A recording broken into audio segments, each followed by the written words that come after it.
Hey folks, it's Zach Ostrom here, IU Insider, Indianapolis Star. This is Mind Your Banners. It's Mind Your Banners special. We told you we'd do a few more of these as Indiana's football season really approached full boil, and it is certainly doing that this week. Indiana at Oregon in what is probably the game of the week in college football. We actually, full disclosure, recorded this a little bit earlier because basketball media day made schedules just kind of wonky for me and Mike. But we are so pleased today to be joined by James Crepea from the Oregonian, Oregon beat writer. James, thank you for joining us. Thank you for putting up with Mike once again. Well, I appreciate it for roping me in. I wouldn't hear the end of it if I didn't show up. And given that I'll be leaning on you two for a beat writer Q&A weekly piece, I figured it was the least I could do is to hop aboard and offer my insights here. My experience is that no matter what you do with Mike, you'll never hear the end of it. So that's also true. That is also true. Yes. James, I mean, listen, I think let's just start from 10,000 feet first. Like, there's an argument Oregon's the best football team in the country, and Autzen Stadium is obviously what it is. I think Indiana fans of a certain generation have a curious affection for Autzen because Indiana went there and won a very random game in 2004 in an otherwise very forgettable season. That's the last time. I believe that is the last time a Big Ten team beat Oregon, at least in the regular season. I'm not positive about that. Obviously, both these programs in very different places now. You have watched this team, which was so good last year and really has not missed a beat, even as it has had to replace some key pieces on both sides of the ball through the first five games this season. Just what has allowed Oregon to just kind of keep running at full speed, even given both some of that personnel turnover and then obviously also, as college football will know well, a pretty impressive and difficult win against Penn State 2 weeks ago. Well, it starts with, a funny thing happens. Everybody wants everything instantly. And I think Indiana certainly has a deep appreciation for when things do go well instantly, how rare that might be and how uncommon and, worthy of celebration that is. That's not always normal. Oregon obviously had some success first under Cristobal, and he built things up and had some success early under Lanning, and now he's built things up. But a funny thing happens when really good coaches and programs are then entering years 3, 4, and 5. When they recruit well, reloading is normal. And in a bygone era, this was really normal. This guy didn't play a whole lot before behind all these NFL guys. How good is he?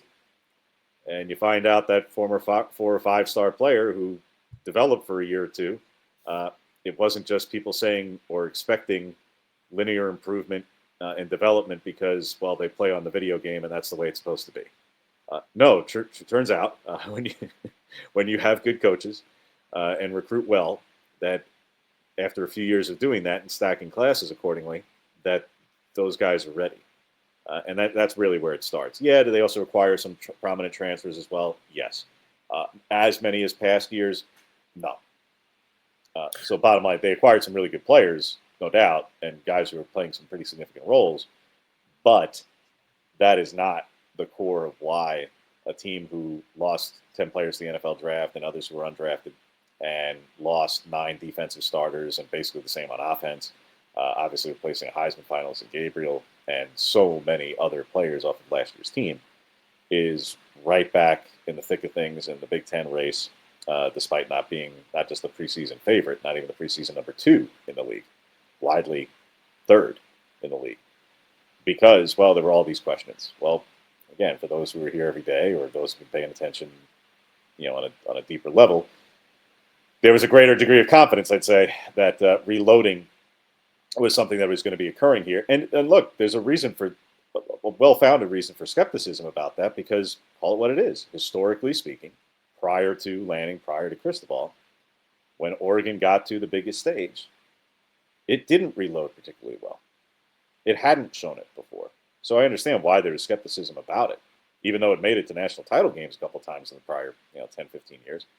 Yeah, but then what happened? Then the bottom fell out, then, because some of those past staffs really weren't recruiting that well.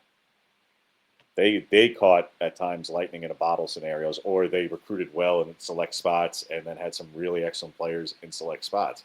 Here, like I say, when the blue chip ratio starts getting as strong as it does over the course of this point, nearly rapidly approaching a decade, again, going to the start of the Cristobal tenure to now, for a 4-year tenure there, now a 4-year tenure of Lanning. Yeah, they've massively raised the bar and standard in every single position group, every single room, to where reloading is not that insurmountable thing. It's going to become the norm. With a lot of the discussion has been around this team. I think the headlines with the Oklahoma State game, their NIL war chest, and what happened with Mike Gundy. But you talk about the talent level.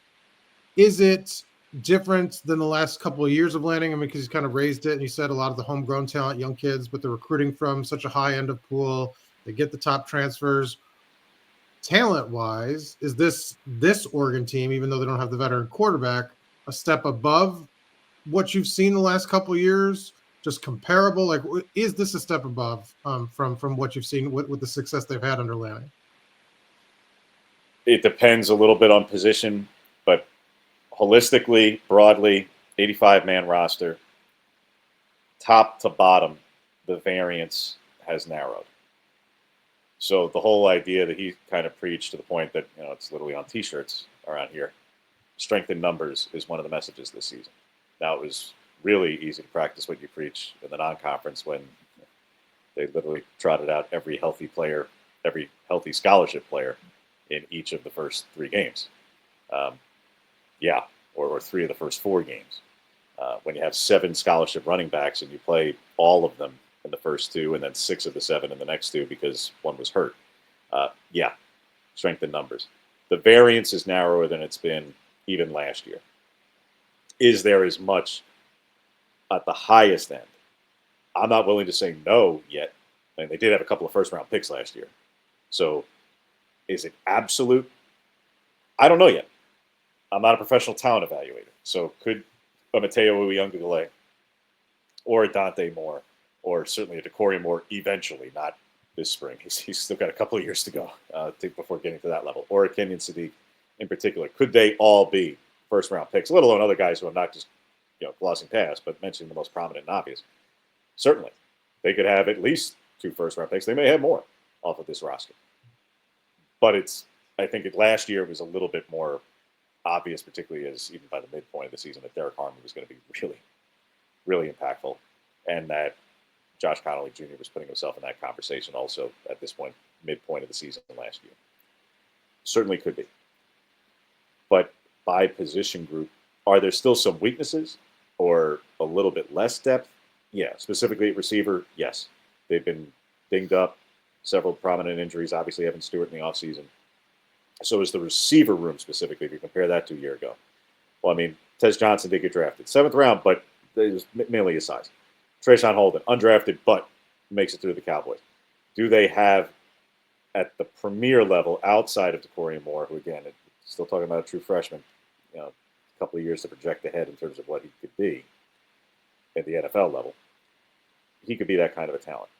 But do they have the assortment of bodies with him at that level that they were even last year or the year before, when they had Troy Franklin going back a couple of years ago? Probably not. But at other positions like interior defensive line, even with Harmon, even with Caldwell, even with Jordan Birch, 3 NFL drafted players, this might actually be a better or deeper interior defensive line. The secondary, absolutely better. Wildly less experience. Last year was all seniors. That's why they had to replace the whole group. Right, but they were all under 6 foot tall. Most of them were 5'9", 5'10". Well, they may be true freshmen and redshirt freshmen out there, but it's a different animal when they're playing at Penn State. They bring in all these receivers to be their answers, to shore up and cure their ills at that position. And yet hardly any of them did a darn thing. Why? Well, because you've got a 6'2" freshman, you've got a 6'3" freshman, you've got a potential All-American at safety who you brought in as a transfer, and again, some of those other guys. So it kind of ranges a little bit by position group, but top to bottom, the idea that there's strength in numbers on this roster and that it's a stronger roster than even a year ago. Yeah, there just are very few. Even for those who put all the stock in recruiting rankings, let's put it this way: there are very few 3-stars still left on this team. There just are. What's and I mean, listen, this I don't know how much this impacts the matchup on Saturday, but I am curious because I think it speaks to something fundamental within the program. I know people make a lot out of Oregon's NIL budget and Oregon's, sort of financial situation, but Oregon's hardly the only rich program in America. And the argument for why it's been hard for programs to stockpile this kind of depth in this era is that the guys that is not the top line players, right? It's that the guys who'd be the 2s or the 3s can get paid to go somewhere else and be 1s and still be playing probably Power 4, still be playing, in big spots on big stages, getting that opportunity to develop, to show their skills. What is it about Lanning, his staff, just this is an overused word, but the culture around the program that has allowed them to maybe build this team that does look a little bit more like what we would have thought of a superpower, 10 years ago, looking like, where the drop off from 1 to 2 to 3 just is not so dramatic. Combination of things. You'd be a fool to say that the business side and that the financial side isn't a factor. I mean, that's just purely delusional. I can't speak to every single number, but I'm saying that's a part of the operation everywhere. That goes for any program. But are they massively overpaying, all their backups or something? I highly doubt that. In fact, there are some of their starters who, case in point, this is not even speaking out of school. This is something that's been more or less talked about before. Like Mateo Uiagalelei passed up and left money on the table, comparatively speaking, as a recruit, to come to Oregon over places like Georgia and Ohio State specifically. And now, there's a geographic factor there. There's some other things that play into factor. But bottom line, so how have they been able to acquire and accrue that talent and then ultimately hold on and retain so much of it to where they can stock the roster accordingly? There's a financial element. I think there's something to also be said for a level of staff continuity. And that's not just, obviously, Lanning starts with there, no kidding. But when you have coordinator stability, that helps. Doesn't have to be, because ultimately, I don't think it'll be a secret. Will Stein's probably going to get a head coaching job pretty soon. And I don't think they're suddenly going to lose all their offensive players when that happens. If and when Tosh Lupoi eventually gets a head coaching job, and he's been offered some over the last couple of seasons, this past off season specifically, I don't think they're going to suddenly lose all their defensive guys either. But that continuity helps. Position coach-wise, also a ton of continuity. I mean, outside of the receivers coach, Junior Adams going to the Cowboys and then bringing in Ross Douglas this offseason, everyone else on the staff had been there for multiple years. Even the running backs coach, Rashad Samples, the prior year. But you've got 10 full-time assistants. 8 of them have been here for either 3 or 4 years. That helps. And so, their message is, everybody from the top down has a level of continuity of message. And then it becomes, again, we're in year 4 here at the Lanning era. So you're going from selling a vision and a plan to, as he puts it, proof is in the pudding. They keep winning. Do you want to compete it like that? All right, well, now you're not in the Pac-12 and hamstrung by that and worried about that, and everybody else is in the Big Ten. No, now you're in the Big Ten. Oh, now when you're in the Big Ten, now you're winning the Big Ten. All right, do you want to have the exposure? Well, you got with that. All right, do you want to play against premier competition so that it helps you develop and get to the next level? Yeah, you got that. Basically it becomes the question of why not? What is the anti? And before, in a bygone era, you had it was the Pac-10 or Pac-12. And with that, weaker competition. And with that, are you even on television? Because nobody gets Pac-12 network, so at least a third, if not half of your games, nobody on earth can watch. All right, and even if they could watch, would you even want to? All right, no longer an issue when you're on CBS, Fox, and NBC basically every week. That's not a problem. All right, well, now it's about geography. How come they can get all these players out of the southeast part of the United States to come out here? Well, it helps when you have a lot of direct flights to a significant portion of the West Coast. and then you're only one stop away to pretty much anywhere else you want to be. Again, has that always been the case? No, but that's improved over the last about 6-7 years, basically the entirety of my time out here. And as Lanning has put it, do you want the best or do you want the most convenient? And look, they've lost guys. They've lost recruiting battles. They've lost prominent recruiting battles. They haven't lost too many outgoing transfers of prominence. They've lost a couple. Not major contributors, not major starters, but Dan likes to say they haven't lost any starters. That's not exactly true. They haven't lost particularly good starters. That's a different, that's the caveat. Those that they have lost haven't necessarily been excellent. That's true. But they have lost prominent recruiting battles. Ask some of their rivals who might actually have flipped somebody on them, and oh boy, you'll hear about how, we out-recruited them kind of thing. So it's not as though they've won and acquired everybody. No, they've lost plenty of battles for 5 stars. Like, that happens too. Like Nickus Harbor being one, particularly at South Carolina, just as one as a point of reference. But there have been others. So how have they done it? Continuity of message. How do you maintain a culture? Well, that's part of it. And then, don't just say, well, you're going to eventually play or win. Well, they're playing. like I say, like this season is the ultimate example. Here you are, a top 5 team in the country, just won at Penn State, national television, all the rest. And by the way, again, in those first 4 games, no matter how lopsided or bad the competition was, they played over 70 guys in every one of those games. Like, the whole idea of, like, if you're good enough, you're old enough. It's not just a bumper sticker or a tagline or something they use in recruiting. Like, it's happening. And it's happened from the jump. I mentioned Uyunglele. He played as a freshman and contributed significantly as a freshman. And he started with certain positions, and now it's happening in the secondary. It's happening at running back. So, yeah, like, comes like they're backing it up and validating everything they say. This isn't just a sales job anymore. Like, this is just a way of life. This is the culture of the program right now.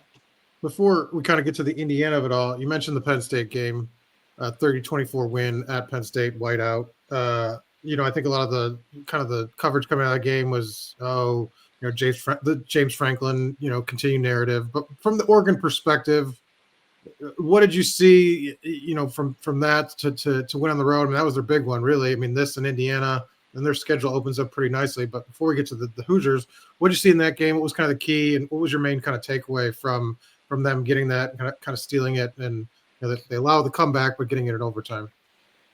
So to me, in the micro, in the evening and the night, the term that they use internally when they look at opposing teams, and I think actually it was even referenced back at Big Ten Media Days. I can't remember if it was one of you guys who asked it, or it might have been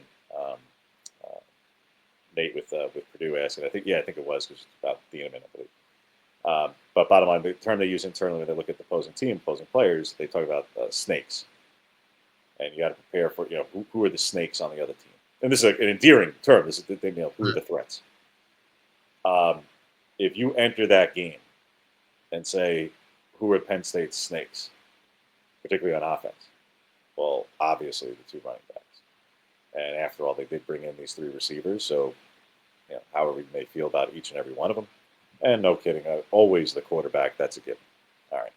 And then defensively, certainly edge rushers or this, that, the other. Outside of the production of a couple of the defensive players in terms of volume of tackles, but no havoc plays.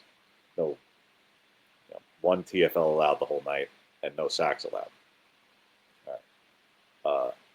They cut off the head of every snake. Like, particularly for the first 40-plus minutes, like, the running backs were irrelevant. No. So what stood out was, and I said it then, and I'll stand by it, I don't care about 24 points allowed when it becomes, particularly a double overtime game. That was by far the best performance defensively of the Lanning era. And that includes shutouts, because shutouts, who cares about shutting out Purdue on a Friday night? Like, that would have been embarrassing if they didn't do that. Like, that had nothing to do with anything.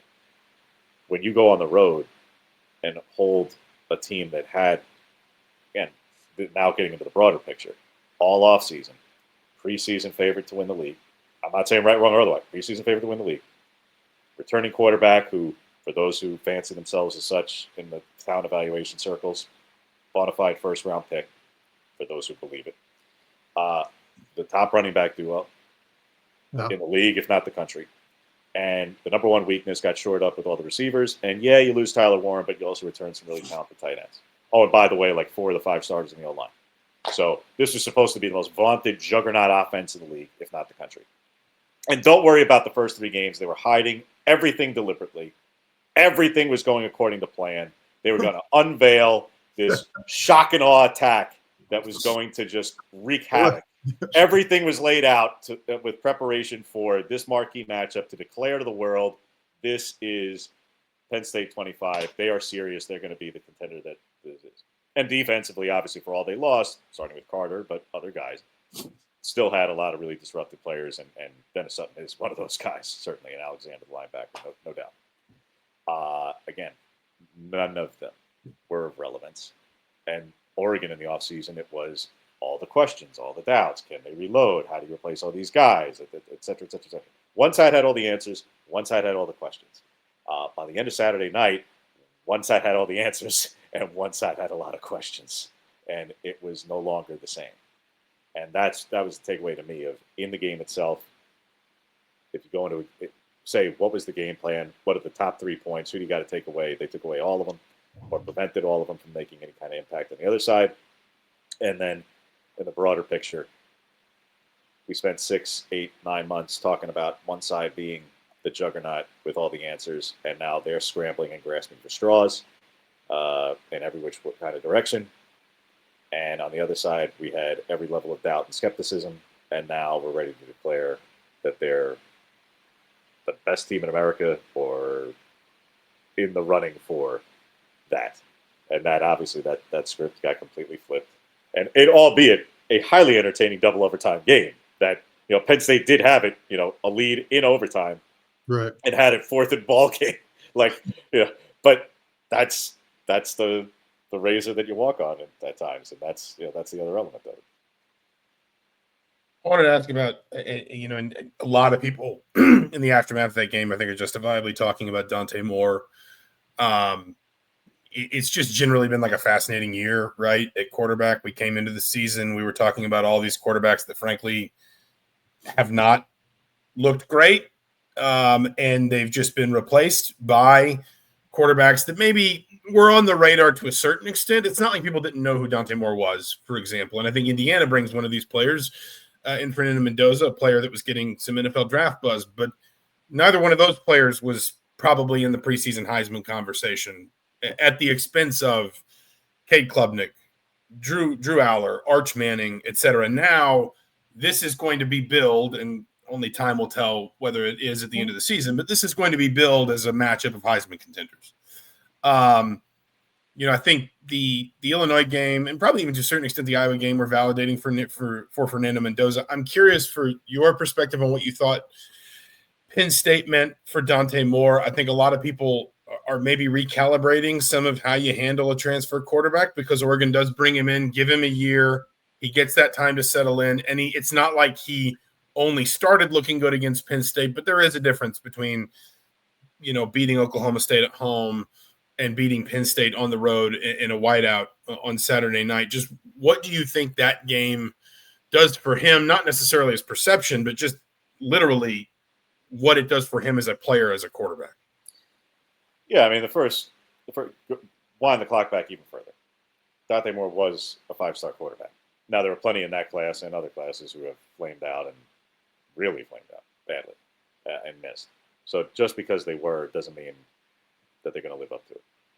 But there was some level of talent there that was obvious. And anybody who watched him as a recruit, and anybody, frankly, who even watched him at UCLA, you couldn't deny the arm talent. Like, that was there. Now, if you want to critique about decision-making at times as a freshman and stuff, sure. You also have to contextualize that with not just that he was a freshman, but that, maybe the situation coaching-wise may not have been ideal for anybody, true freshman or otherwise. Like, maybe, that wasn't the most perfect situation to be in. Or offensive line may not have been the best. But be that all as it may. All right, yeah, he sat behind Gabriel. So we'd see a couple throws in practice, but hardly anything to really write home about while he was the backup. and they get to play a ton in games. But again, go back to the spring game. Even now, it's like, all right, well, he's going to end up being the starter, no matter what was declared or not. You knew he would be the guy, and every bit of the arm talent was there. And you're not going to evaluate decision making necessarily in the sprint game, but okay. But basically, all the physical tools were there. Well, then in the first 4 weeks, albeit against the competition that was, and it's not good. But you could see not just the arm talent, you could see the decision making. You saw two-minute drill drives going into halftime when the opponent is getting the ball coming out of halftime. And what those meant in terms of ability to capitalize. I mean, shoot, even at Northwestern, it's at that point a competitive game by way of score. And that if they don't convert a 3rd and long in the shadow of their own goalpost, that then ends up in a touchdown drive. If you don't convert there, you're punting to Northwestern. They have a chance to, at that point, I believe, was take the lead, or at least cut into the lead, going into half, and then they're getting the ball coming out of half, and they could really swing momentum. Instead, you completely curb that immediately, go into half with the momentum, and proceed accordingly in the second half. So you saw instances of not just the talent, but the decision-making. You saw it in the run game at times. Lanning talked about it in one of the early games in a moment where they end up settling for a field goal on the drive, but he doesn't force a throw when he's going to the sideline. He runs for the game that he can run for. Okay, yeah, it's goal to go, but you got the game that you could. You gave us a chance, and all right, take a field goal. But you didn't force a throw into a very compact area, high risk, throw an interception there. You avoided that. And those were things that, frankly, they've been forthright about, that he probably made mistakes about as a freshman, that he even has made mistakes in practice at times. So how do you see that kind of growth? But then to do it on the road with 111,000 people screaming at you and pull it off in a double overtime with his throwing efficiency on 3rd and 4th down in particular against a really good defense, with some of his runs on those downs against a really good defense. That's huge. So now we're talking about either a Heisman conversation or the like. Well, again, some of the early games, forget about what network was on or not. Plenty of them were prominent, but when they're winning by 50, I can understand why a lot of people would have turned off the television. I don't think a lot of people were hanging on for the Oklahoma State game at that point. I get it. Fine.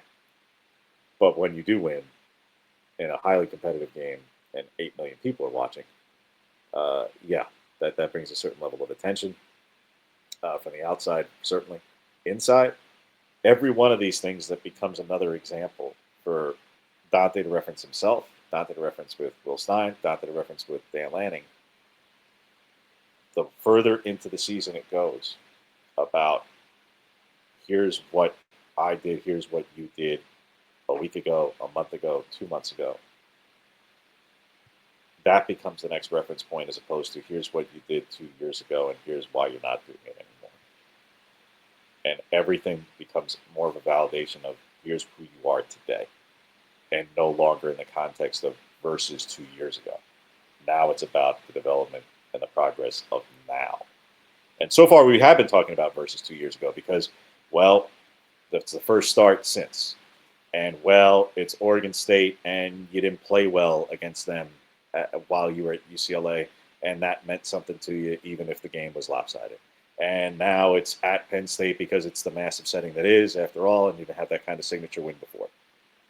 Whether it's going to be the Indiana game or whether it'll be Iowa in November, whatever the case is, the reference points and talking of versus 2 years ago is going to steadily wane and dissipate and eventually just go away entirely. And it will be simply about here's everything in the now. So what did that mean? That in terms of what did that win at Penn State mean? It meant a lot in the bigger picture, but in the truly short picture, it means a massive reference point of everything. Here's everything you did that we can then reference for the next game for, again, a week, a month, 2 months from now, and we don't got to worry about talking about and referencing 2 years ago. I wanted to follow up on one thing, and then, Mike, I'll give you the floor, and I know we'll probably wrap kind of soon. Again, just to date this, we're recording this after, I guess, what is it, week 5. I hate the week 0. It throws off everything about me trying to sort of chronologically date the season. So these numbers are current as of October 1st when we're having this conversation. Both Indiana and Oregon have buys this weekend, so nothing's going to change statistically for either team. The one question I have is, has he seen, and I think at an athletic level, Oregon is going to have some pretty clear advantages on Indiana. We talked about the depth. We talked about the level of player Oregon has been recruiting and the way they've been developed over the last few years. I am thinking about structure and scheme, and with all credit to Penn State, like statistically speaking, Indiana has been a much more disruptive defense. Now, Penn State is, again, probably got some structural advantages on Indiana, but Indiana is, I think, they're tied for 6th in the country in sacks. They lead the country in tackles for loss. Those numbers were a little bit quieter against Iowa. I think that was as much down to to use Mike's phrase, the Iowa of it all. But I think anybody who watched that Indiana-Illinois game will know what Indiana's capable of doing kind of in that front four and that front six. First of all, just how do you think Oregon's offensive line approaches when you talk about maybe where the snakes are for Indiana? That pass rush is probably one of them. And has Moore also seen a team that might be able to make his line of scrimmage a little bit more uncomfortable, his pocket a little bit more uncomfortable? Is that maybe one of the things that he can get, if he has a good day against Indiana, he can take out of this game, is seeing a defense that is specifically designed to just kind of create havoc and then react to the way you deal with that? Yeah, I mean, certainly Penn State, again, has some premier edge rushers. I mean, Dennis Sutton that guy's a player, man. That's a potential first-round talent. I mean, he is that caliber guy. I'll give him that. Even whether he had a sack or not. I mean, he had some rush moments. Whether there should have been a holding call here or there, I mean, I'll let the Penn State fans argue revisionist history on that. Ultimately, it wasn't. So has he faced some pressure? Yeah, I mean, some of the best throws he made at Penn State, frankly, were on the run, on scrambles. I mean, he made one across his body that was just a wild throw in terms of just how good the throw was. But on top of it, you could say super high risk. But hey, sometimes you got to let players play, and then that can happen too. So has he faced some pressure? Yes. Specifically, like I say, even if Penn State didn't record the numbers, yes. Even against Northwestern, Antosaka is, again, his numbers may not be there this season, in part because opposing O-lines are doing a heck of a job to try to prevent him from being an impact player. But that's also a really talented edge player whose talent will translate to the next level no matter what his numbers end up being this season for them. So has Moore faced some rush from guys like that? Yes. Has the O-line also held up really well, home or road, against guys like that? Yeah. And look, this O-line, for as much as they had to replace, they brought in transfers too. And that's probably the area of greatest prominence in terms of just the sheer volume. Obviously, Matthew Bedford being one that Indiana fans are familiar with. He's playing, but not starting. He's kind of their top interior guy off the bench. So he will certainly stand a pretty good chance, I would say, of seeing the field, just not necessarily in a starting role at right guard or left guard for that matter. But be that as it may, they have two bookend tackles in Isaiah World and Alex Harkey, who were probably the top two tackles in the portal, and they're living up to it, certainly. Emmanuel Pregnon at left guard, probably the top guard in the portal out of USC. But you add those three guys and a 2-year starter at center, and Pancho Laulu, and who's one of the better centers in the country. And yeah, like sure enough, you've got a pretty darn good O-line who, even on the road, and even when it's louder than any environment they've ever been in, and they're dealing with the silent count and all the rest, no pre-snap penalties from the offensive line specifically. The 2 false starts they had were by tight ends. And for that matter, we're talking about the line and edge rush and the like. Yeah, they have some pretty good tight ends too. Kenyon Sadiq draws all the attention for obvious reasons. And his blocking is starting to get even more attention than his receiving capabilities and his hurdling capabilities, which are extreme. But Jamari Johnson, that is a big boy. And his receiving numbers, I think, are only going to end up going up rather significantly over the season. But his blocking ability is also excellent. And Oregon will trot out there in 12 personnel. Everybody talks about the offense, and they should. They think at times, I think, again, perception and reality are sometimes different. for outside fans who aren't watching them every week, I think they think Oregon's going out there with 4 and 5 wide receiver sets every play. They're not. They're barely going out there with 3 very often these days because, they just don't have necessarily depth. They've been playing a lot more 2 tight end than they were already doing it the last couple of years already, but they're doing a greater proportion this season, in part because of necessity and in part because of how good they are. They're doing a lot of 2-back formation. They were doing it before. They're doing it in higher proportion because you have 6 or 7, quality running backs that they might have the deepest running back room in America. May not be the best, may or may not. I don't know. Time will tell, but they certainly may have the deepest.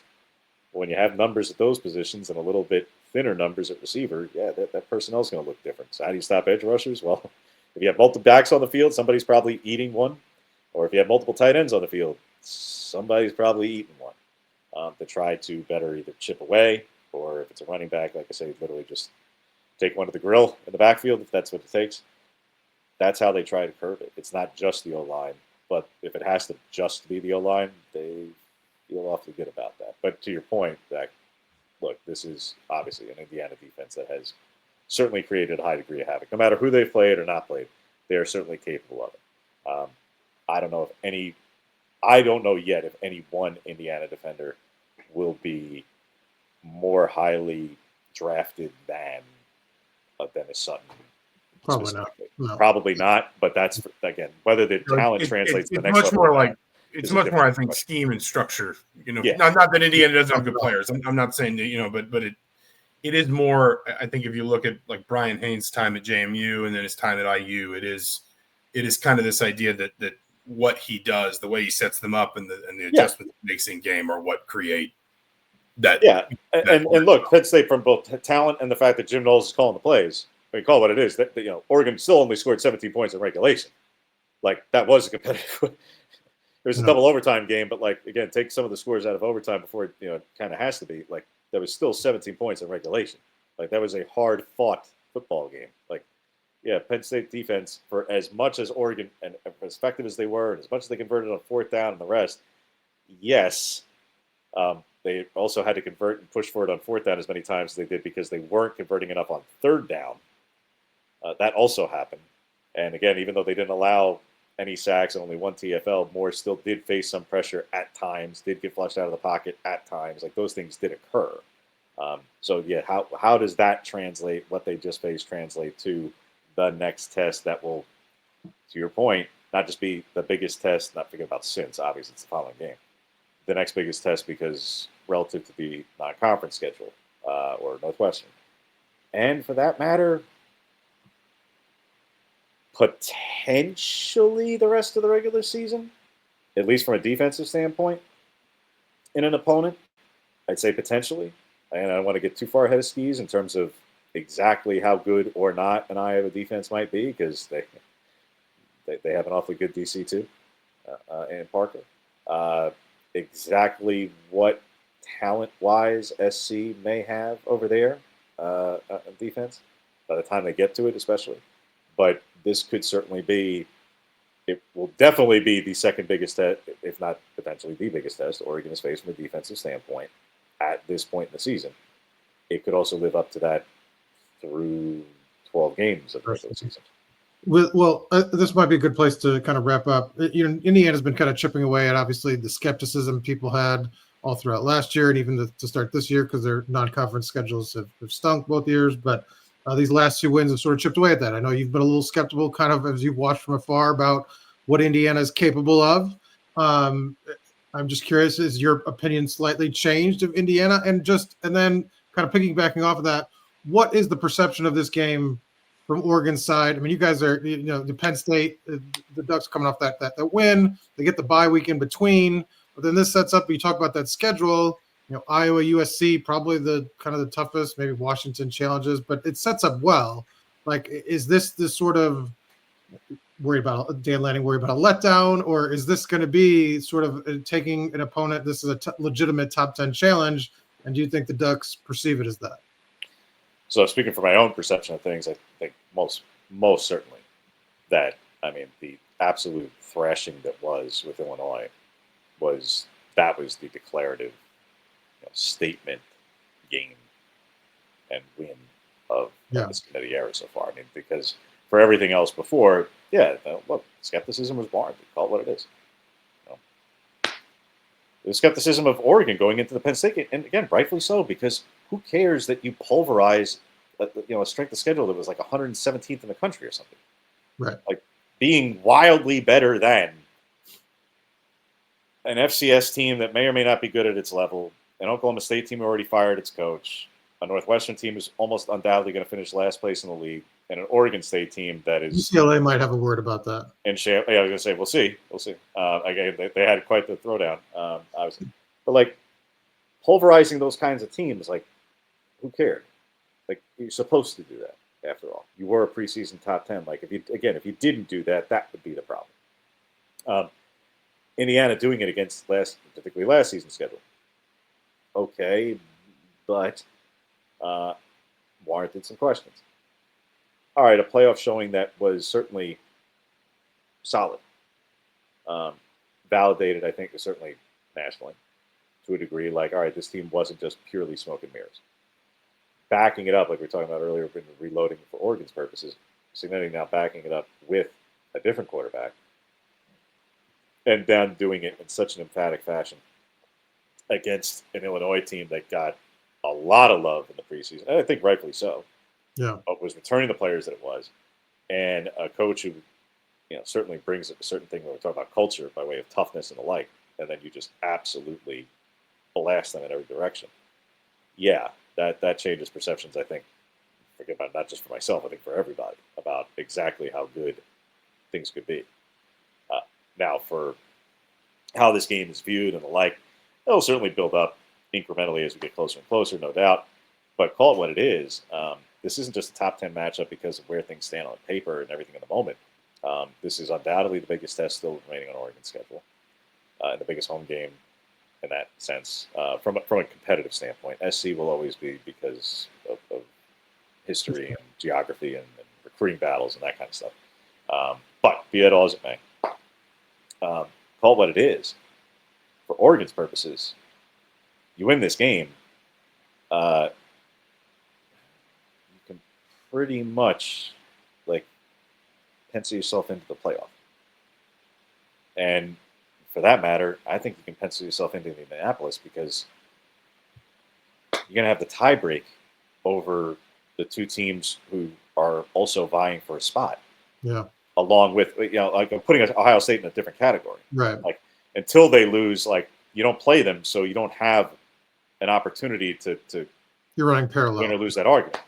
Yeah, you're running parallel there. So for here, if you get a heads up, a tie break on both Penn State and Indiana, and forget about who they then have to play in every which other thing. Yeah, like I say, I think you could pretty much book your trip to Indianapolis at that point, and then for that matter, then you're booking your trip to the playoff. Nobody's going to be waving any flags and pounding their chest about bowl eligibility at the end of it. This obviously this is all for a greater and grander prize. And for that matter, look, for the importance for Indiana's sake, same thing. Like it's different because they hadn't had a Penn State win necessarily, but yet. But bottom line is, it's also that kind of, we're talking about tiebreaker possibilities and who has the edge going into things when this is a conference race where prior to the Penn State game, it was clear that there were 4 teams in the league who were going to be contending for it. And afterward, there still could be 4 teams who are going to be contending for it. After this game, no matter who wins or loses, quite frankly, but say Oregon wins and Indiana loses, I'm not saying I'm making predictions here today, but say that happens. All right, Oregon could basically pencil itself in. I think a lot of people are going to feel like Ohio State could still pencil itself in even before they get to playing Penn State specifically. Indiana becomes the question of, all right, even with one loss, like how narrow is that margin for error from here? Because, well, can you be a 2-loss team again, or heaven forbid a 3-loss team, and be that 4th team in the Big Ten if that's what it means? Can you get there without it? For that matter, hey, can a 2-loss Penn State or a 3-loss Penn State, can a 9-3 Penn State, if it doesn't have a win over Oregon, Ohio State, or Indiana, to its credit, Right. Can they actually legitimately say, no, we really are the number 11 seed? I don't know. Like, how badly will the SEC cannibalize itself to open up such a possibility. Those are some of the things, like what are the bigger and broader implications? So like that's part of what's going to make this game. Yeah, the Heisman showdown, candidacy, no doubt, and the relative pecking order and those things. But in the greater picture, yeah, this is massive playoff implications, not just for both teams, but for the conference and for a huge swath of the country. Because, as I say, who the third and fourth team, forget about who makes it to Indy, who the third and fourth teams are in the Big Ten, especially that fourth team and their playoff viability, that's going to become I think a November into December long debate.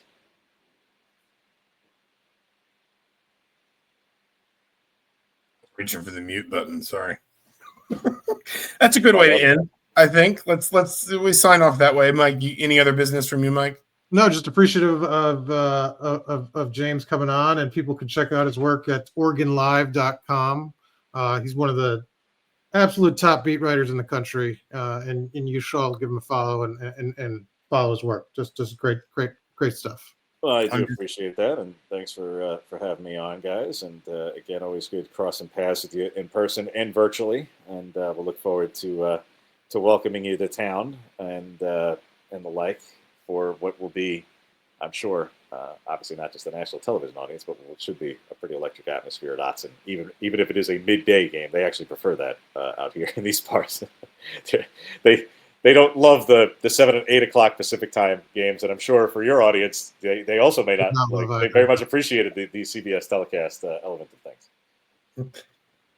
Thank you, James, for joining us. He's Mike Niziolek. I'm Zach Osterman. Next time we have James on, we'll just get him and Mike to tell stories about covering Auburn in the mid 2010s. But that'll be an off-season podcast. This has been Mind Your Branders special, looking ahead to this weekend's game.